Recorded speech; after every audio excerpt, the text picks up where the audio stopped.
A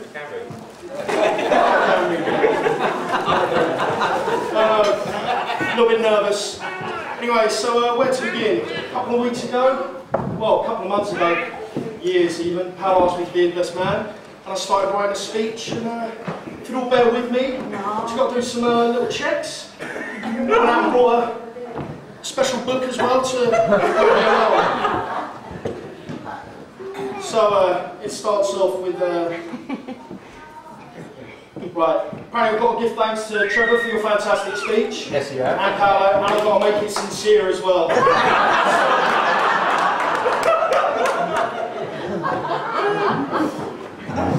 Right, so where to begin?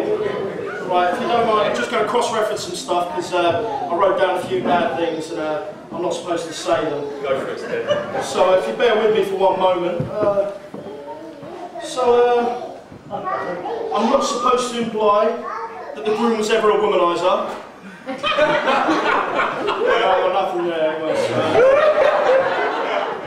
I can't mention any things that happened to us while heavily drinking, drugs, gambling, fighting, or particular habits that he has in bad.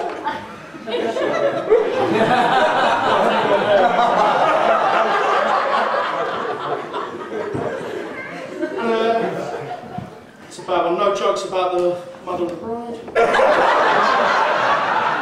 Just my opening. Right, so which leaves me with no racist or homophobic jokes. Sorry, Alf.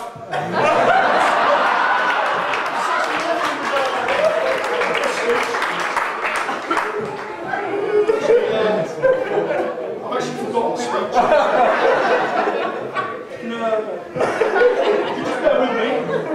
I'll be right back.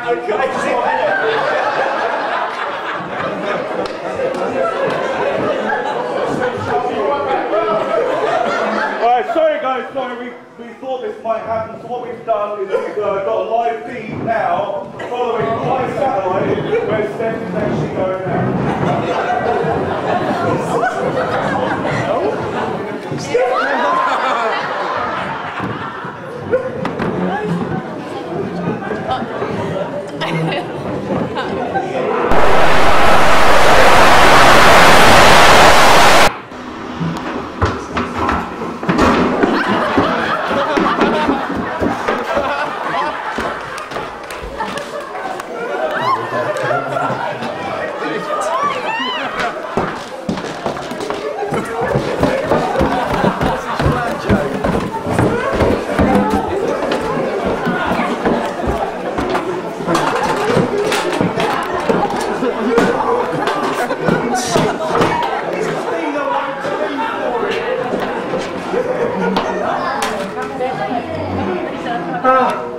Something I always sleep with under my pillow. You want to see? You want to see? Ah, look. There's little Paolo. Look how cute he is. There's one thing. This little skeleton car. Now he's got a big car that he deals with every day. And my favourite Christmas at the Rodeos. You know where this was? This was it. Paolo's first house in Chester. This is where my mum and dad used to bring me as a little boy. And Paolo, like a good cousin, always used to take me for a walk around the block. Halfway around, he always had a secret agenda. That would be lighting up and having a little sneaky cigarette. But halfway around, I always got tired and Paolo would give me a helping hand all the way home by giving me a piggyback for the rest of the way. Another one of my only memories of Paolo, Chester Road, is my mum and dad around me for dinner. In front of everyone. Usually the priest might be here or a few friends, and it would always end up in tears, with Paolo pulling down my pants in front of everyone. Damn, I swear, every time. Every time. Go find that speech. Go find that speech.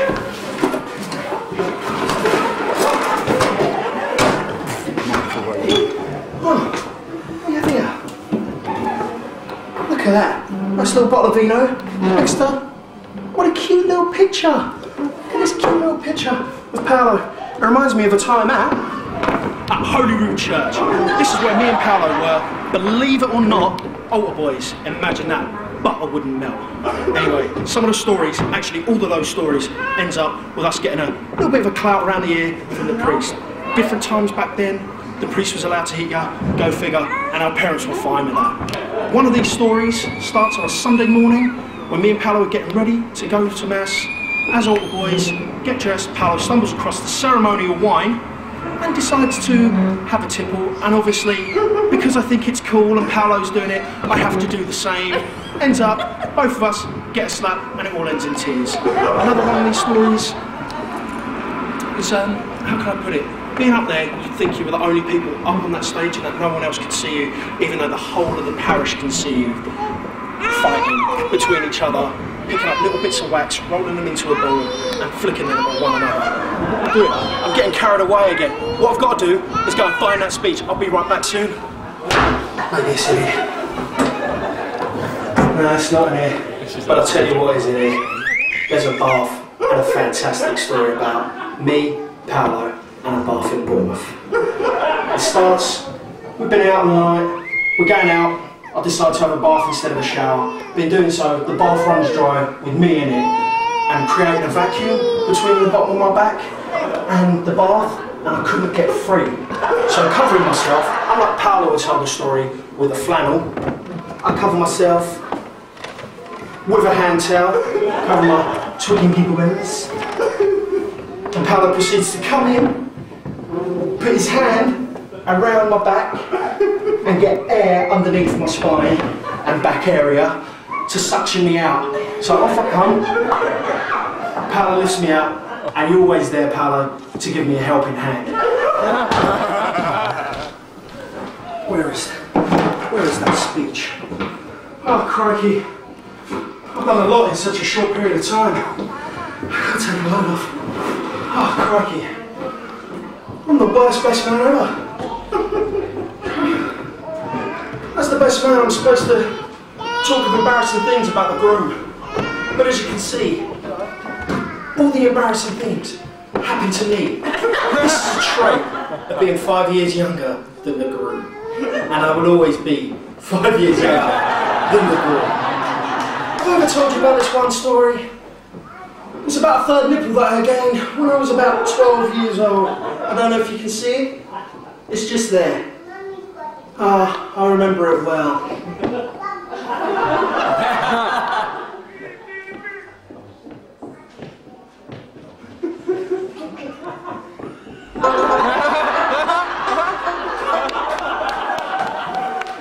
Paolo, Robbie, where are you? Can I come and play?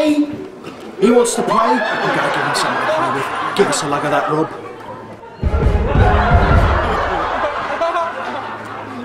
Sweet. I'm going to shoot you now. Yeah. Shoot. What are you going to do with that, Paolo? Let's play you my bitch.